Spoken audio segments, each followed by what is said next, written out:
Momo goes to court to testify.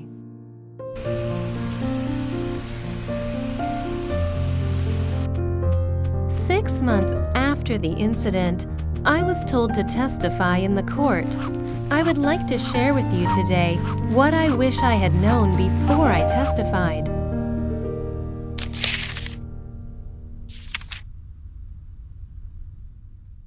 Witness subpoena arrives.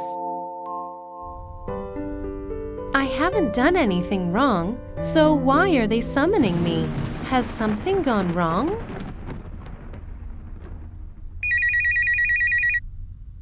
Hello? Good morning, ma'am. I'm to help you with your testimony. Have you received your subpoena yet? Yes, but why should I appear there? I've already given my written testimony. Now that the defendant is denying any involvement in the crime, we need witness in the court to help us get to the bottom of the case. The court may be expert at judging, but it cannot know the facts of a case better than eyewitnesses. But I wouldn't know what to say. You say just what you remember. But I'm afraid of meeting the offender again. I can certainly understand your fear, so we have a variety of witness support services you can use. As you arrive at the court and leave it after testimony, I will guide you along a different route so that you won't have to face either the defendant or his family. If you apply for a closed hearing, you can testify in the absence of a public audience. If you find it difficult to testify before the defendant, you may request his withdrawal from the court or testify before a camera in a separate room. You are welcome to come to the court with someone you trust. As long as you apply in advance, that person may escort you into the court as well. Well, I have an appointment that day, so I cannot stand witness. I will tell the judge so that he can reschedule your appearance. Can't I just not do this? I don't see how my testimony will change anything. Your testimony is crucial to this case. Without a testimony from a victim himself, the defendant may be served a lighter sentence than he deserves or even be acquitted. What? That is why you need to appear in court and testify. That is when it dawned on me how important my task was. Only then did I decide that I would appear in the court. It was, after all, my case as well.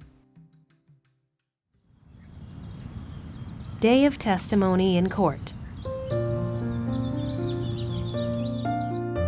I can do this! I brought someone I trust to this court because the officer told me I could. The witness officer guided me to the office, taking care that I would not run into the defendant on the way.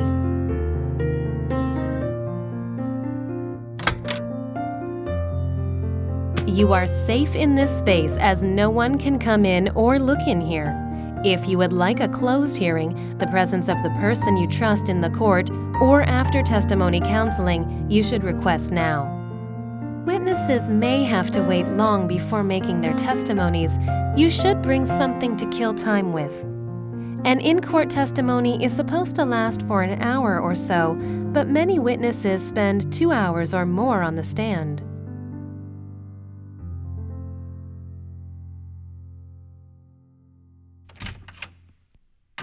I'm finally at the court. You may get nervous, so I recommend that you arrive here well in advance. The person in the center is the judge. He presides over hearings and decides whether the defendant is guilty or not. A case may have a single judge or 3 judges deciding together. The spot on the right is the defendant's stand. A defendant is someone who is charged with an offense. I have requested that the defendant be withdrawn from the courtroom while I testify. The person next to the defendant's seat is his lawyer. To my left is the prosecutor's seat.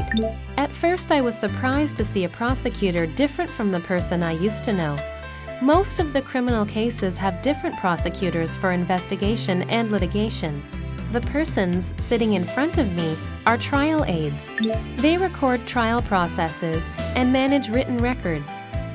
The person I trust and brought is sitting right behind me.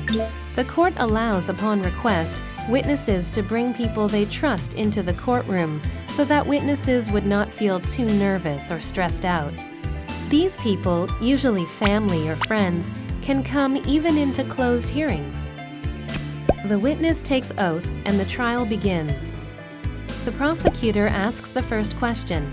The judge can also ask questions. The witness makes statements according to the facts of the case, same as the ones in his written testimony. If you don't understand a question, ask for it to be repeated. If you cannot recall certain facts, you can say that you no longer remember them. The most important thing is that you must tell what you remember and not what you guess or infer. After the prosecutor's questioning ends, the defendant's lawyer will ask you questions. The lawyer is simply doing her job, and she may ask questions that are vexing and frustrating to the witness. Please do not take these questions personally. The lawyer is really just doing her job. There is no need to take her questions too emotionally.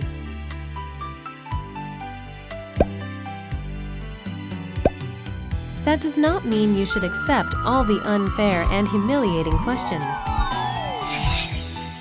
You are here to testify and not to be condemned and reproached morally. If the lawyer's questions are too ad hominem, you may request the judge to stop her from asking those questions. Judge, this question does nothing but dishonor me. Must I answer it? After the cross-examination ends, you should say everything there is to say so that you won't have any regrets later on. As a victim of a crime and a party to the given case, you have a right to tell your side of the story. Once you finish your testimony, the witness officer will escort you out of the room.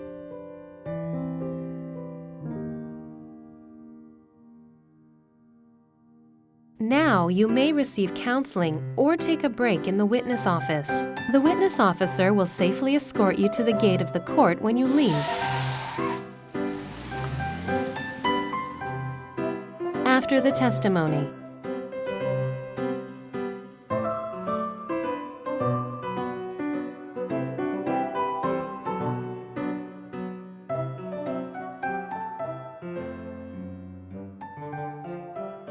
If you have something you would like to say in addition to the testimony, you may write a petition and submit it to the court.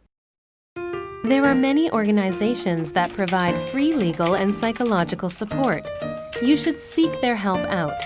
For more information, please refer to the Supreme Court's website or read the guideline for witnesses.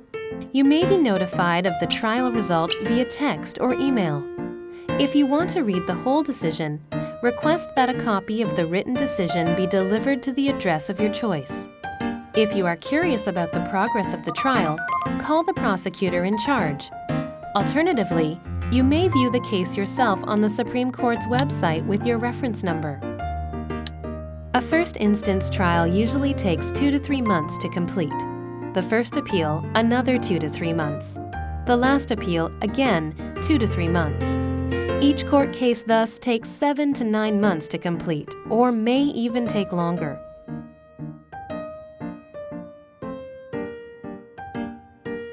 At first I was quite worried, but I feel relieved now that I have made the testimony.